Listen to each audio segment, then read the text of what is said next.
Այն մարդիկ, որոնք կարող էին, գիտեին եւ ուզում էին օգնեին, այդ մարդկանց նա մոտիկ չթողեց ռազմական գործողություններին։ Եթե հիշում եք, պատերազմի երկրորդ օրը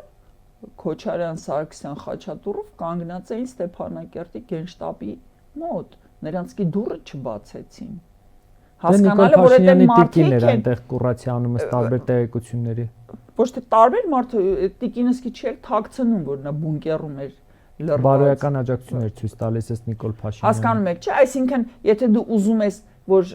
Ղարաբաղցիք կռվեն ու հաղթեն, դու ոչ թե կնգար պետք է ուղարկեիր գեներալներին զվարճացնելու, այլ իմացող մարդկանց հրավիրեր, որ այդ մարդիկ գիտեն ոնց է պետք անել։ Ու այդ ամեն ինչը անտեսելով, մեղքի բեռը գցելով հասարակ ժողովրդի վրա, դա ըստ իս ծայրահեղ անբարոյականության դրսևորում։